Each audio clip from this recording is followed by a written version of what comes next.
उडणारे कासव. एके दिवशी काय झाले, एक कासव आणि त्याचे मित्र हंस तळ्याकाठी दुःखी बसले होते. तळे सुकल्यामुळे ते विचार करत होते की पाण्यासाठी काय करावे लागेल. कासव हंसला म्हणतो, तुम्ही उडत जा आणि पहा कुठे पाणी सापडतं का. कासवाच्या म्हणण्याप्रमाणे ते उडत जातात आणि पलीकडच्या गावात त्यांना एक मोठे तळे सापडते. ही आनंदाची बातमी ते हंस आपल्या मित्राला सांगतात. कासव विचारात पडतो, मी तिथे कसं पोचणार, मला तर खूप दिवस लागतील. थोडा विचार करून त्याला एक युक्ती सुचते. त्या युक्तीप्रमाणे तो हंसांना तोंडात एक काठी पकडायला सांगतो. कासव पण त्या काठीला तोंडाने पकडतो आणि त्या हंसला उडायला सांगतो. ते हंस त्याला सावध करतात. अरे कासवा, तुला बडबड करायची खूप सवय आहे. तुला खरंच वाटतं की हे नियोजन काम करेल? कासव म्हणतो, मी हुशार आहे. कधी बोलावं आणि कधी बोलू नये ह्याची मला समज आहे. ठरल्याप्रमाणे हंस कासवाला घेऊन उडतात. एका गावातून उडत असताना गावातली लोक त्यांना बघून अचंबित होतात. त्यांच्या मैत्रीची प्रशंसा करतात. कासवाला गावकऱ्यांचा आवाज येत नाही आणि तो बोलायला आपले तोंड उघडतो. काय बोलताय तुम्ही? त्या क्षणी कासव जमिनीवर आपटते आणि तिथेच मरण पावतो. कथेचं तात्पर्य, अति आत्मविश्वास इतरांच्या सूचनेकडील दुर्लक्ष केल्यामुळे नुकसान होते.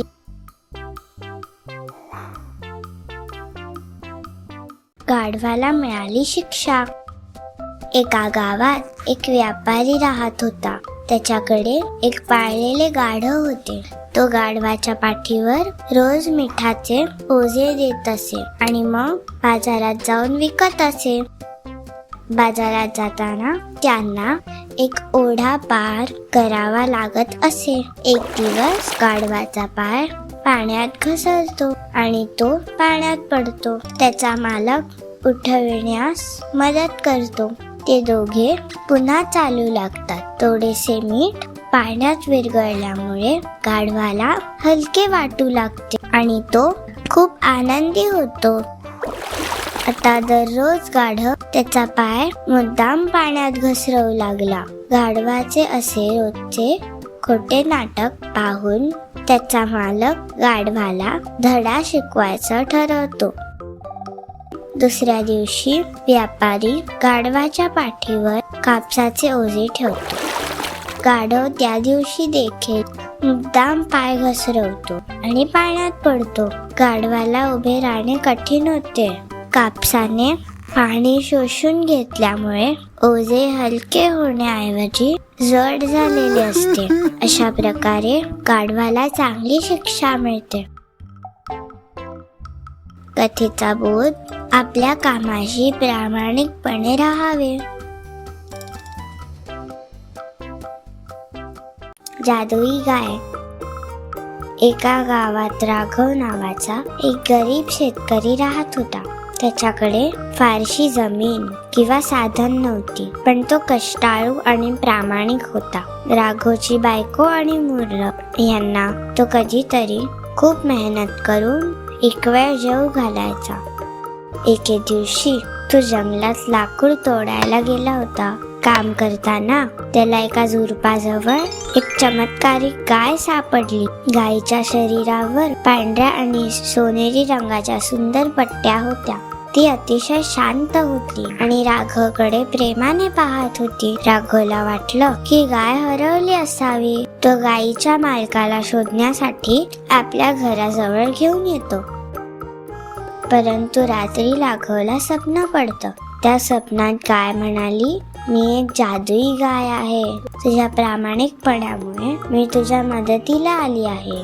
मी तुला रोज दूध देईन आणि त्या दुधातून तुला खूप धन व संपत्ती मिळेल. पण लक्षात ठेव, हा लोभाने वापरू नकोस.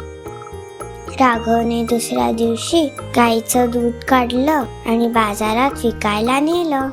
ते दूध इतकं शुद्ध आणि गोड होतं की काही दिवसातच लोक ते चवीने विकत घेऊ लागले. राघवच्या घरात आनंद आणि समृद्धी नांदू लागली. एके दिवशी त्याच्या लोभी शेजारी विठूने गायीची जादू पाहिली आणि तिला चोरायचं ठरवलं. पण जादुई गाय विठूच्या स्वार्थी विचारांमुळे गायब झाली. यामुळे राघवला खूप दुःख झालं, पण तो देवाचा आभार मानत म्हणाला की त्याला मिळालेलं सुख आणि समाधान पुरेसं होतं. कथेतून धडा: आपल्या प्रामाणिकतेला आणि निस्वार्थ वागणुकीला नेहमीच फळ मिळतं.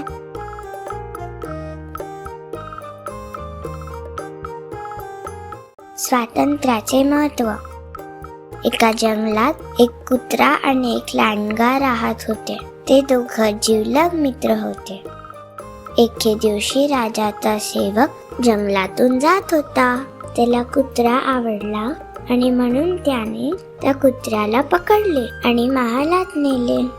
तो सेवक त्या कुत्र्याला रोज आंघोळ घालायचा आणि खायला प्यायला सुद्धा द्यायचा. सेवकांनी त्याच्या गळ्यात एक पट्टा बांधला आणि त्याला एक साखळी बांधली. रोज रात्री कुत्र्याला महालाचा पहारा करायला मोकळे सोडत असत.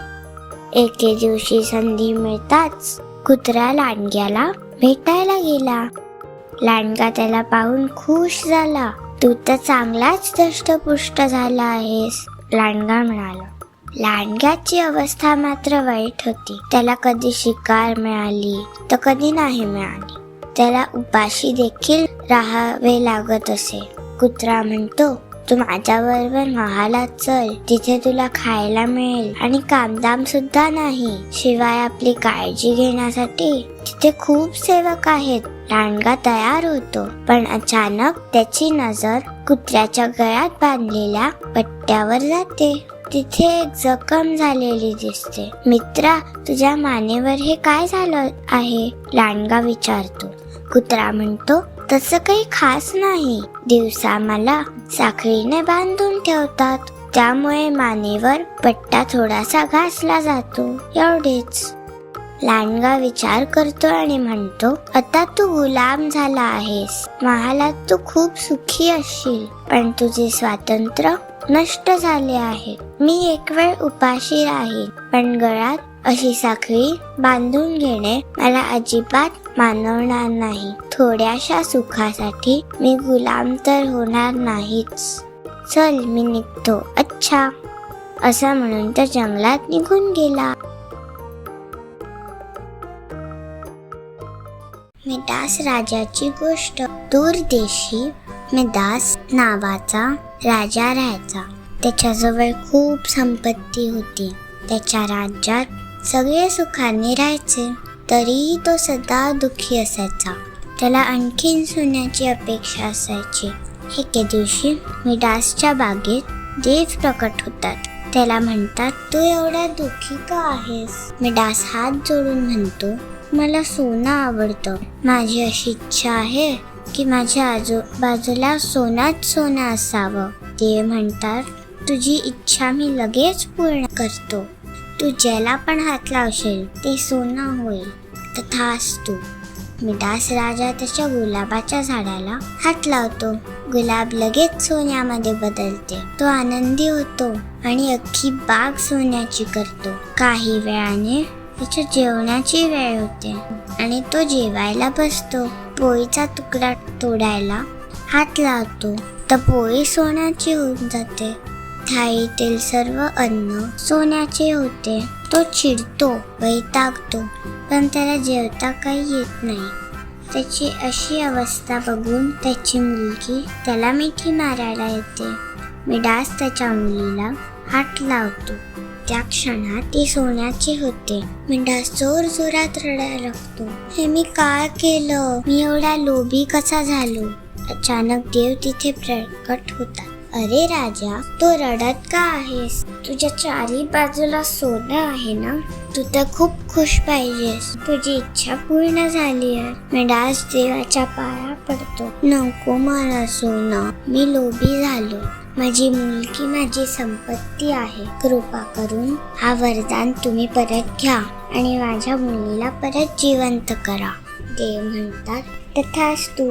सर्व काही आधीसारखे होते. मिडास राजा आपल्या मुलीला मिठी मारतो आणि देवाला धन्यवाद म्हणतो. कथेचं तात्पर्य, माणसाने लोभ करू नये. 2 बकऱ्या.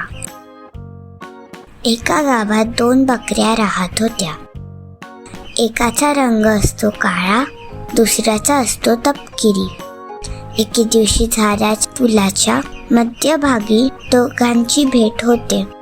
दोघी अगदी समोरासमोर उभ्या. पूल अरुंद असल्यामुळे एका वेळी एकच प्राणी त्यावरून पलीकडे जाऊ शकायचा. तपकिरी बकरी काळ्या बकरीला म्हणते, "रे काळू, माझ्या रस्त्यातून दूर हो." काळी बकरी म्हणते, "निमूट मागे जा, नाहीतर मी तुला या झऱ्यामध्ये फेकून देईन." त्या दोघी एकमेकींना धमकवत होत्या. दोघही एकमेकांवर हल्ला चढवतात. त्या दोघींचा तोल जायला लागतो हे त्या दोघींच्या लक्षात येतं. काळी बकरी लगेच त्या पुलावर बसते आणि म्हणते, "माझ्या अंगावरून तू हा पूल पार कर, म्हणजे आपले काम पण होईल आणि आपण झऱ्यात पडणारही नाही." तपकिरीला हे म्हणणे पटते आणि ती त्या काळ्या बकरीच्या अंगावरून पुढे जाते. मग ती काळी बकरी स्वतः उभी राहते आणि पलीकडे निघून जाते. अशा तऱ्हेने त्या दोघी बकऱ्या पूल पार करतात. कथेचं तात्पर्य, समंजसपणामुळे कार्य सिद्धीस जाते. हुशार घोडा. एक असतो घोडा आणि एक असतो लांडगा. एके दिवशी तलावाच्या काठावर घोडा गवत चरत असतो. हिरवेगार गवत त्याला फार आवडत असे, त्यामुळे तो घोडा गुंग झाला होता. त्याच वेळी एक तहानलेला लांडगा तिकडे येतो. घोड्याला चरताना पाहून त्याच्या तोंडाला पाणी सुटते. तो हळूवार पावलाने घोड्याच्या जवळ येतो. घोड्याला लक्षात येते की एक लांडगा मागे आहे आणि आता तिथून पळणं शक्य नाही. मरण समोर दिसत असते, पण घोडा शांतपणे विचार करतो. तो हुशार असल्यामुळे त्याला एक युक्ती सुचते. त्याचा मागचा पाय उंच करतो व 3 पायांवर उड्या मारण्यास सुरुवात करतो. लांडगा घोड्याजवळ येतो आणि विचारतो, "अरे घोडे दादा, अशा उड्या का मारतोयस?" घोडा दुःखी होऊन म्हणतो, "काय करू लांडगे भाऊ, माझ्या मागच्या पायात एक काटा रुतलाय. दुखणे सहन होत नाहीये." लांडगा म्हणतो, "काटा काढण्यात मी पटाईत आहे. मी काटा लगेच काढून देईन." "हो का? तर मग प्लीज मला मदत कर," घोडा म्हणाला. लांडगा लगबगीने मागच्या पायाशी गेला व काटा शोधू लागला. त्याबरोबर घोडा लांडग्याला लाथा मारू लागला. लांडगा इतका जखमी झाला की त्याला उठताही येईना. हे बघून घोडा धूम पळाला.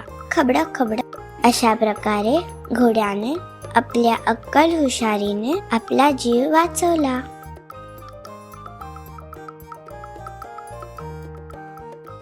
तीन लहान डुकरे. एकेकाळी 3 लहान डुकरे होते. एके दिवशी त्यांनी ठरवलं की आपापली घरं बांधायची आणि स्वतंत्रपणे राहायचं. पहिलं डुक्कर खूप आळशी होतं. त्याने कष्ट न करता लवकर घर बांधायला हवं म्हणून गवताचं घर बांधलं. त्याला वाटलं की हे सोपे आणि जलद होईल. दुसरं डुक्कर थोडंसं जास्ती मेहनती होतं, पण तेही काम जलद उरकायला पाहत होतं. त्यामुळे त्यांनी लाकडाचं घर बांधलं. त्याचं घर थोडकं मजबूत होतं, पण पूर्ण सुरक्षित नव्हतं. तिसरं डुक्कर खूप शहाणं आणि मेहनती होतं.